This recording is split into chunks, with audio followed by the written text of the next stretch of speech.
There is a kind of pain that does not scream. It sits quietly inside you. You wake up. You go to work. You answer emails. You smile when required. Yet somewhere beneath all of that, there is a memory you cannot let go of. Someone said something.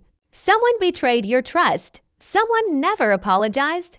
Or worse, they moved on as if nothing happened. You tell yourself you are fine. But your body remembers. Your mind replays the moment. And your energy slowly drains. This is where many people misunderstand forgiveness. They think forgiveness is about being kind to someone who hurt them. They think it means excusing bad behavior. They think it is a moral duty. The painful truth is this.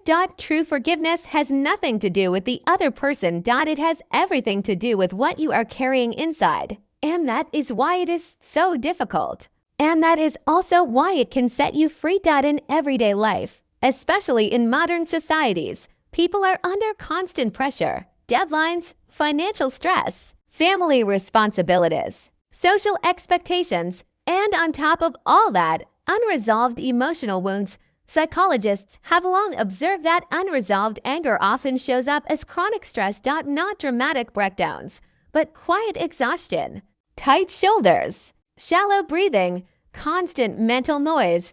When someone hurts us, the mind tries to protect us by holding on. Holding on to the story, holding on to the judgment, holding on to the idea that we were wronged. This feels powerful at first. It feels like control. But over time, that control becomes a cage. You replay the event not because you enjoy it, but because the mind believes it is keeping you safe. If you remember the pain, you will not be hurt again. At least. That is what the mind tells you. Forgiveness threatens this illusion of safety because forgiving feels like letting your guard down, like saying, "What happened no longer controls me." And the ego resists that long before modern psychology.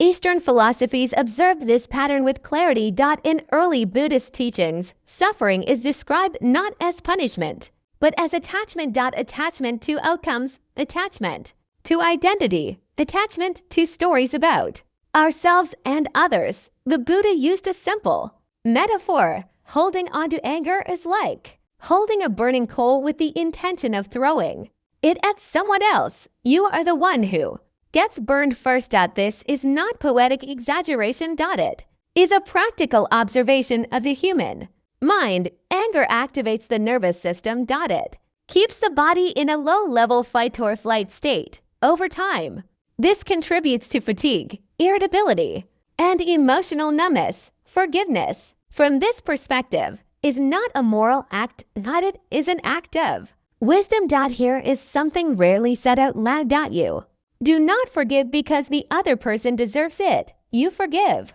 because you deserve peace, and peace does not come from winning old arguments in your head. It comes from releasing them. Many people say they have forgiven, but something still feels heavy. That is because what they practiced was often surface forgiveness.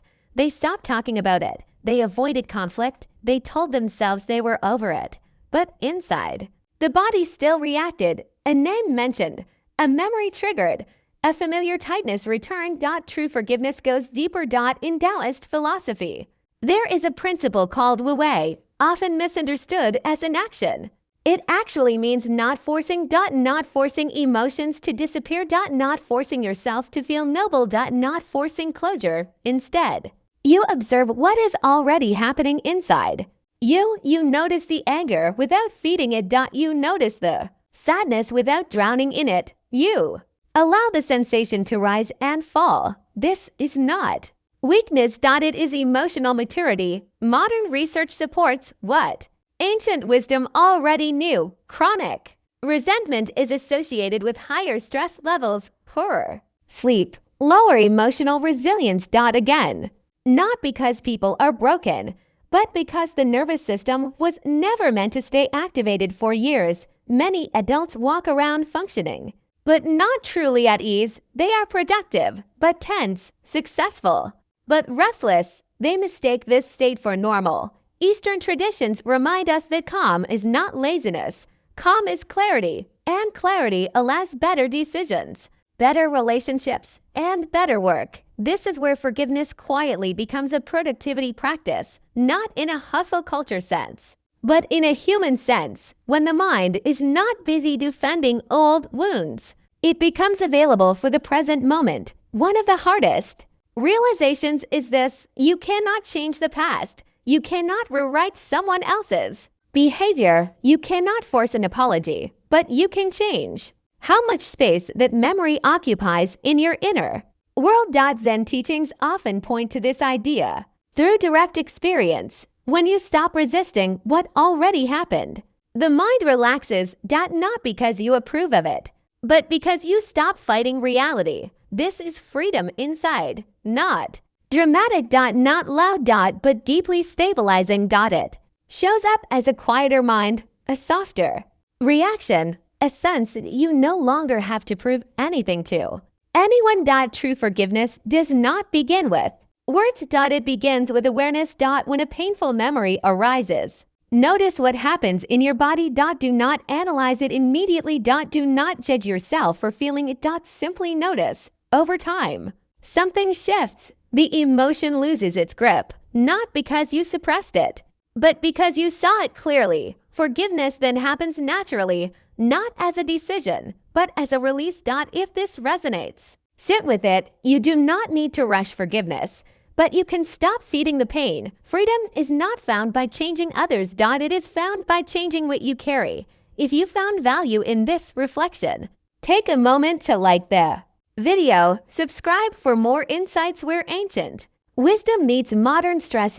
And share this with someone who might be quietly carrying a heavy story, because peace is not something you earn. It is something you uncover.